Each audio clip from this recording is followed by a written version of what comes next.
बिस्मिल्लाहिर्रहमानिर्रहीम। आज के प्रोग्राम के साथ मैं हूं नसरुल्लाह मलिक।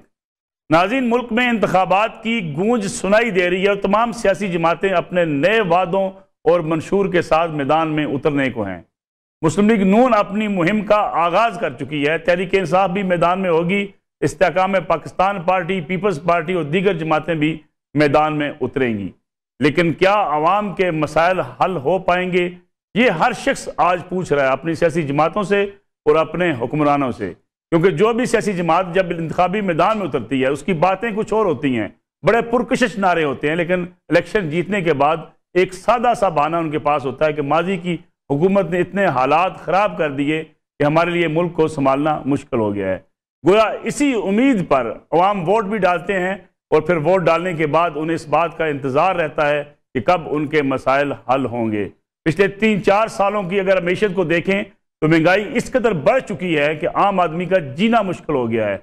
उसके लिए बिजली के बिल अदा करने मुश्किल हैं और उसके लिए सुई गैस के बिल अदा करने मुश्किल हैं। उसके लिए घर के लिए अपनी ज़रूरियात पूरी करनी मुश्किल से मुश्किल तर होती चली जा रही हैं। मैशत कब संभलेगी, ये सबसे अहम सवाल है। आम आदमी के मुआशी मसाइल कब हल होंगे, ये भी आम आदमी पूछता है। इसके साथ साथ क्या गुर्बत की लकीर से नीचे जाने वाले लोग कहीं ये रुक पाएंगे या मुसलसल दबते ही चले जाएंगे, ये भी आज के प्रोग्राम का मौजू होगा। मेरे साथ तशरीफ रखते हैं मुल्क के मुमताज़ माहिर इक़्तिसादियात और साबिक मशीर वज़ीर आज़म के जनाब इशफाक तौला साहब। प्रोग्राम के आगाज़ में उनसे ये सारे सवाल पूछेंगे और प्रोग्राम का आखिरी सेगमेंट होगा 31 अक्टूबर तक पाकिस्तान में तमाम गैर मुल्की जो मौजूद हैं उन्हें मुल्क से चले जाना है। क्या ये लोग इतनी जल्दी मुल्क से जा सकेंगे, इसमें भी सवाल उठाए जा रहे हैं। फिर ये भी कहा जा रहा है इतने सालों से मुकीम जो ये लोग यहाँ जायदादें बना चुके, अगर हम अफगानिस्तान की बात करें तो ये अपनी जायदादें और अपना सरमाया कैसे लेकर वापस पहुँचेंगे, ये भी सवाल हैं। और साथ ही साथ ये कहना कि सिर्फ अफगानिस्तान के लोग निकाले जा रहे हैं, दुरुस्त बात शायद नहीं होगी, क्योंकि तमाम गैर मुल्की उनका ताल्लुक किसी भी मुल्क से हो जिनके पास पाकिस्तान में मजीद रहने के दस्तावेजात नहीं हैं, उन्हें मुल्क छोड़ना पड़ेगा। उस सेगमेंट में हमारे साथ बात करेंगे ब्रिगेडियर अहमद सईद मिनाज साहब, दिफाई तजियाकार हैं। लेकिन प्रोग्राम का आगाज इशफाक तौला साहब आपसे, मुल्क की मैशत संभलेगी या नहीं संभलेगी? नारे लगे, आज शहबाज शरीफ साहब ने कल प्रेस कॉन्फ्रेंस की, उन्होंने कहा कि हमने 16 माह में जो फैसले किए उससे सियासत को तो नुकसान पहुंचा लेकिन हमने मुल्क बचा लिया। मुल्क बच गया 16 माह में? इतनी महंगाई हुई कि लोग बिजली के बिल जलाने पर मजबूर हो गए। बिस्मिल्लाहिर्रहमानिर्रहीम। Thank you very much Malik साहब। मलिक साहब देखें, पहले भी आपके प्रोग्राम में मैं कह चुका हूँ कि 2 वजूहात होती हैं कि जहाँ पर महंगाई आती है जी। एक आपके इंटरनल इकोनॉमिक डिसीजंस होते हैं और एक आपके एक्सटर्नल फैक्टर्स होते हैं। इंटरनल में अगर आप देखेंगे ना तो हमारे लिए सबसे बड़ा जो चैलेंज था वो हमारा करंट अकाउंट डेफिसिट था। करंट अकाउंट डेफिसिट होने की जो सबसे बड़ी वजह बनी, देखें कुछ तजियाकार अब मुझे देखा देखी कुछ कंपेयर करना शुरू कर रहे हैं 2018 के करंट अकाउंट डेफिसिट को। तो 2018 का जो करंट अकाउंट डेफिसिट था वो इसलिए था कि आप सीपैक की वजह से इंपोर्ट ज़्यादा कर रहे थे, और 2022 का जो करंट अकाउंट डेफिसिट आया जस्ट बिकॉज ऑफ कि आप अपनी जीडीपी ग्रोथ को बूस्ट करने लगे थे और आप ये चाह रहे थे कि किसी भी तरीके से मैं जीडीपी ग्रोथ को बूस्ट करके मैं लोगों को कहूँगा देखें जी मेरी इकोनॉमिक परफॉर्मेंस बहुत अच्छी है। उस चक्कर में आपने $9.5 अरब का करंट अकाउंट खसारा बढ़ा दिया, और वो $9.5 अरब आज अगर मैं अपने रिजर्व में ले लूँ तो मुझे आज IMF के इस सख्त रवैये की ज़रूरत नहीं थी। अच्छा। और अगर वो ना होता तो आज मेरी मईशत में मैं गरीब गुरबों को वाकई, हमारे जो अंडर प्रिविलेज लोग हैं, जो हमारे भाई हैं जो लेस प्रिविलेज हैं, और या जो मिडिल क्लास में बात है, हम उनको और ज़्यादा तकवीत दे सकते थे, फाइनेंशियली उनको ज़्यादा स्टेबल कर सकते थे। तो ये कहना कि सियासत नहीं रियासत बचाइए, ये मैं आपको साबित कर सकता हूँ कि सही बात थी। अगर रियासत ना बचानी होती आपको और अगर आपको सियासत करनी होती तो आप क्या करते? आप कहते यार IMF को हम प्रोग्राम नहीं करते, यार सस्ताई हम कर लेंगे, महंगाई नहीं करते और भले डिफॉल्ट कर जाए। फिर रियासत का क्या होता? आपकी एलसियां कोई एक्सेप्ट करने के लिए तैयार नहीं होता, आपसे कोई इंपोर्ट एक्सपोर्ट करने के लिए तैयार नहीं होता। तो ये, और हम कह सकते थे बड़े आसानी से कि जी कि पिछली गवर्नमेंट ये करके गई थी, मैंने आपको फैक्ट्स फिगर दिए, ये उसी हुकूमत के अंदर उन्होंने पब्लिश किए, मैंने नहीं किए। तो मैं सिर्फ यही कहूँगा कि देखिए अगर ब्लेम गेम की बात आई तो बहुत सारे स्टैटिस्टिक्स हैं। लेकिन मैं आपको इस बात पे मैं आपको एक बात बताता हूँ, ये प्राइम मिनिस्टर साहब की और कैबिनेट की ये बहुत बड़ा एक जिगर था। जब उनको कहा गया, उनको हम जैसे लोगों ने एडवाइस किया था कि आप एक काम करें कि जो उस हुकूमत ने एग्रीमेंट साइन किया IMF के साथ, तो उसके जो कंसिक्वेंसेज हैं वो आवाम को बता दें।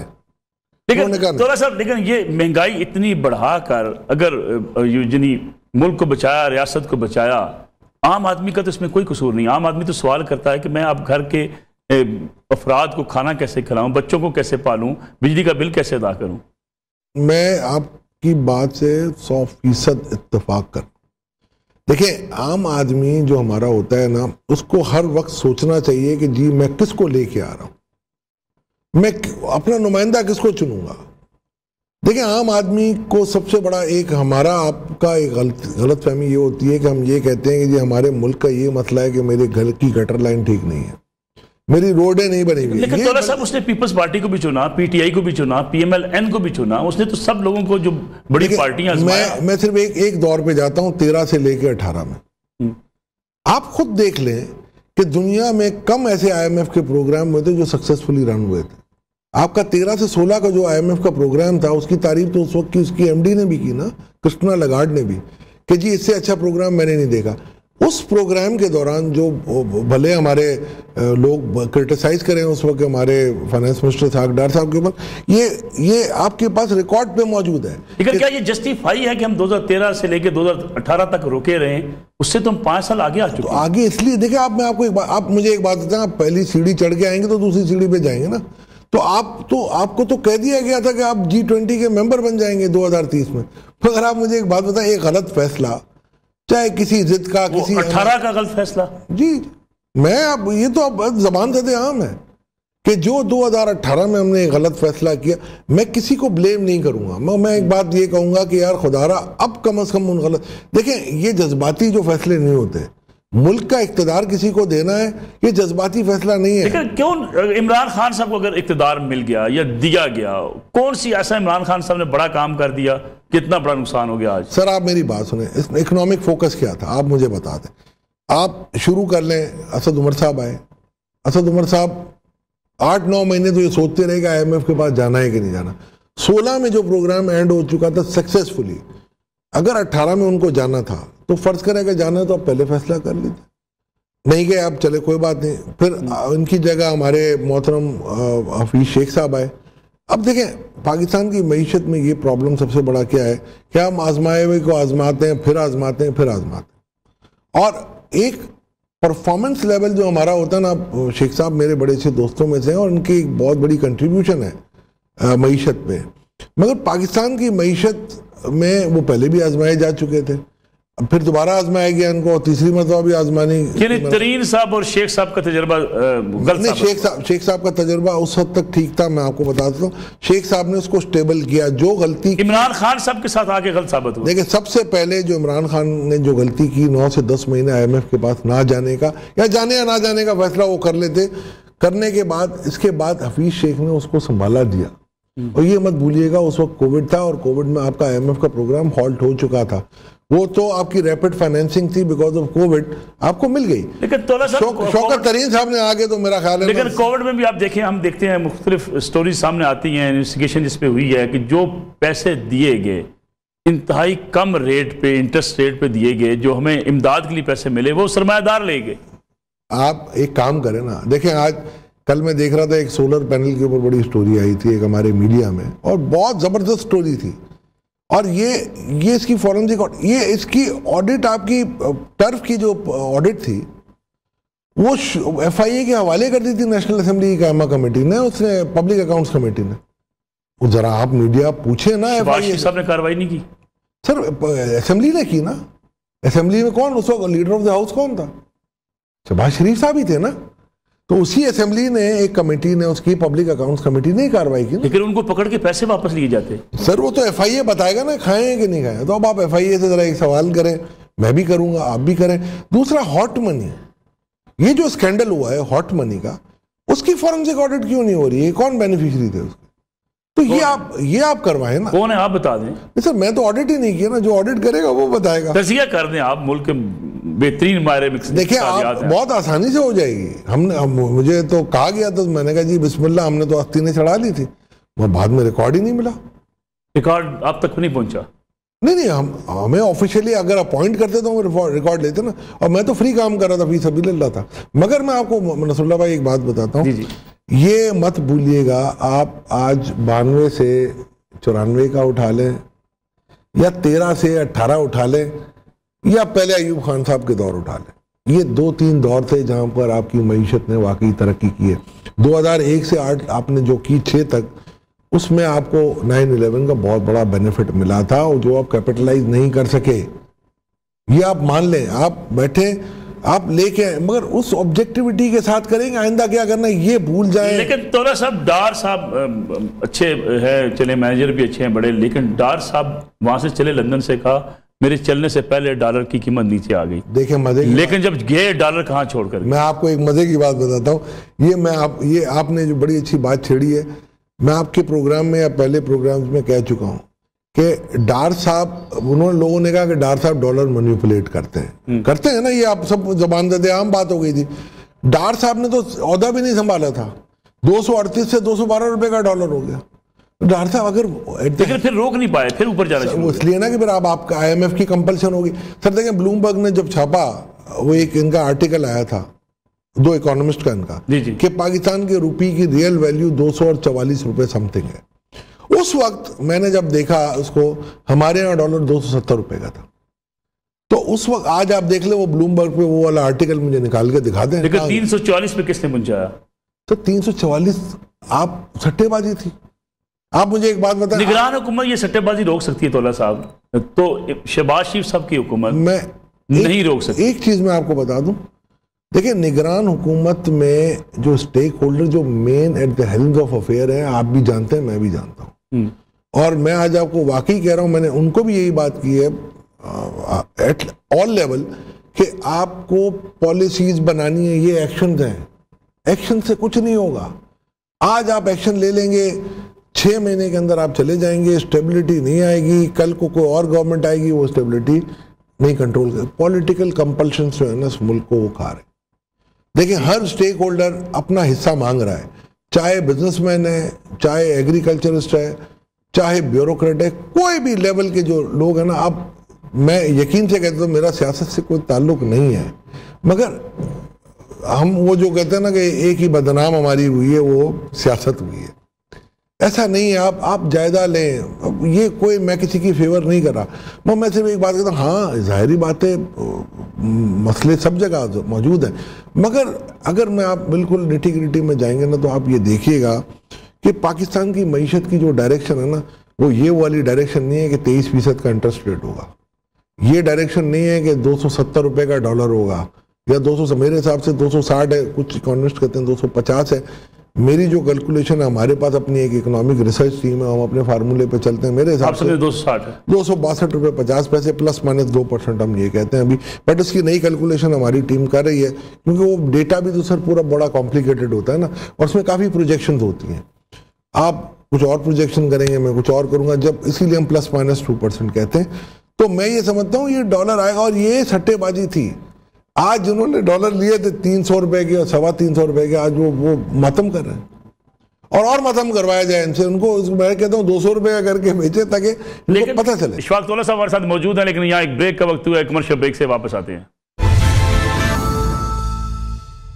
प्रोग्राम एक बार फिर खुश आमदेद। वजीर आजम के साबिक मशीर इशफाक तौला साहब हमारे साथ मौजूद हैं। तौला साहब, 76 बरसों में कोई हुकूमत भी न स्मगलिंग रोक सकी, ना अफगान ट्रांजिट पे हम कितना नुकसान उठाते रहे, आपके इल्म में है। अफगानिस्तान से जितनी स्मगलिंग यहाँ होती है, मुल्क की मैशत का हमने तबाह और बर्बाद करके रख दी। कोई हुकूमत ये फैसले क्यों ना कर पाई? सर मैंने आपको कहा ना, पॉलिटिकल कंपल्शन होती है। मैं, आप मुझे एक बात बताएं कि मैंने आपके प्रोग्राम में भी शायद कहा है, किसी और प्रोग्राम में कह दिया था कि एक रिपोर्ट आती है जिसमें कहा जाता है कि 995 पंप्स पे ईरानी तेल बिक रहा है।